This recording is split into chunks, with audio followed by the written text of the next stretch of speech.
Well, speaking of Siri, okay, it's great. I love using it. It's wonderful. But there were times where Siri has scared the living shit out of me. And it's involving the whole idea of having your whole home connected to Siri. I was sleeping one night, right? And all my lights are connected to Siri. And I was sleeping, and all I heard Siri go, right?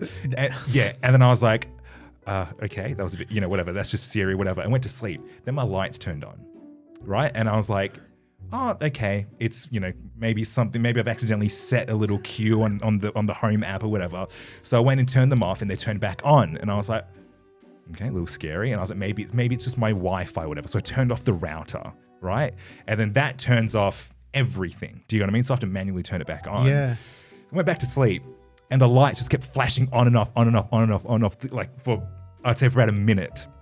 Bloody hell. And and that's when I had that slight suspicion that maybe someone's listening. Or screwing with me. No, I was thinking supernatural. I was there going, is my apartment haunted? Because I've turned off every single internet, Wi-Fi router, any sort of connection, then get these lights happening, and it's just turning on and off, on and off, on and off. I didn't sleep the entire night because I was like, I don't know how to deal with these lights. That would be a anymore. good story. Yeah. Can you imagine a smart home turning against you? I think The Simpsons have done that already. Well, I'm not surprised. I think Pierce Brosnan Which is even played scarier Siri that The in Simpsons do it. Because you know that in 10 years. It's actually going to happen. I was thinking the other day, with all your locks being integrated, Yes. could you actually get locked in a house? I know you can still operate it with a key, but I'm talking 10 years from now. Sure. There won't be keys. Come on. I mean, look at what's happening with cars now. You don't need a key. You need a key. It's true. It's very true. I don't know. I don't know, mate. Yeah, I guess. Do you know what I mean? I mean, there has to be some horror stories that have been, that have already happened. Black Mirror. Yeah. Well, I mean, don't give them any ideas, because then people are going to not buy any HomeKit stuff, and then you're going to be all one out. But do you find Siri a little bit dumb compared to Alexa? And I do. But Google? I think it's because they have that search engine and Alexa. Yes. But for the everyday usage of your basic things, playing music, figuring out what's on your calendar, locking, using HomeKit and stuff like that, it works perfectly. It works perfectly. Well, see, I used to work at Apple, funny enough, in the retail stores.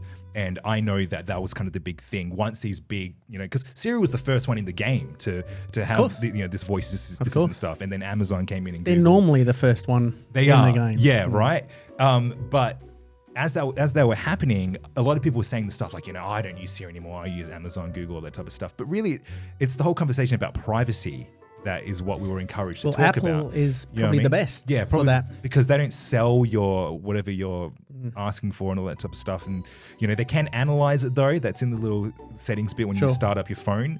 But, they can't sell it to third parties. So there's no third party integration with Siri directly. So that's probably why it's not as smart as, let's say, Google or Alexa or those types of things. Because, you can't go, order some toilet paper and have it delivered to me. You can't do those things, because then you're going to have to give that data to a third party. Yeah.